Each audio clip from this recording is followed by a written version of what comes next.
दर्शकबिन्दुहरू आजको खेल त पक्कै पनि हेर्नुभयो। अन्ततः आज गण्डकी प्रदेशले चाहिँ एनपिसीलाई पोहोर सालको जुन चाहिँ फाइनलमा भएको थियो भिडन्त जसमा चाहिँ एनपिसी र गण्डकी विरुद्ध भएको खेलमा चाहिँ एनपिसीले जित हासिल गर्न सफल भएको थियो र आजको त्यसैको अनुरूप पनि त्यस्तै खेल भएको थियो र आज गण्डकी प्रदेशले सम्भवतः आज 3-0 को सेटले आजको खेल जित्न सफल भएको छ। बधाई छ सम्पूर्ण गण्डकी प्रदेशका खेलाडीहरू, समर्थकहरूलाई होइन, जुन आज गण्डकी प्रदेशको मैदानमा चाहिँ आफ्नो जुन खेल थियो, आफ्नो अनुभव थियो, त्यो चाहिँ आज गण्डकी प्रदेशले निखार्न सफल भएको छ। आफ्नो एक्सपिरियन्सलाई झल्काउन सफल भएको छ र पुलिस चाहिँ आज धेरै गल्ती गर्दै आज गण्डकी प्रदेशले एकदम शानदार सजिलो जित हासिल गर्न सफल भएको छ।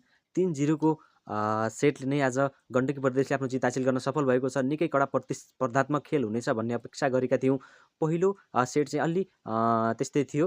दोस्रो र तेस्रो भनौँ न, अन्तिम सेट तेस्रो सेटमा चाहिँ निकै सुस्त तरिकाले चाहिँ गण्डकी प्रदेशले आफ्नो सेट जिताउन सफल भयो र आफ्नो गेम पनि आजको जिताउन सफल भयो। नेपाल पुलिस क्लबका खेलाडीहरू पनि एकदमै राम्रो खेल्नु भएको थियो।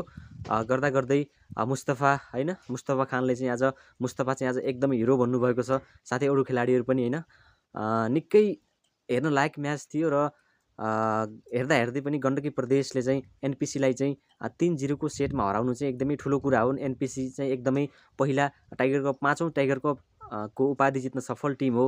सो त्यो हिसाबले पनि नेपाल पुलिस क्लब त एकदमै कडा थियो, कडा छ र रहने पनि छ। तैपनि आज चाहिँ 3-0 को सेटमा आफूले हार बेहोर्नु पर्दा चाहिँ निकै नेपाल पुलिस क्लबका सहकर्मी अथवा सहयोग गर्ने अथवा चाहिँ सपोर्ट गर्ने महानुभावहरूले चाहिँ अलिकति निराशा हुनसक्छ। सो अन्य खेलहरूमा फर्किनेछ, निराश नहुनुहोला, खेल हार जित भइहाल्छ।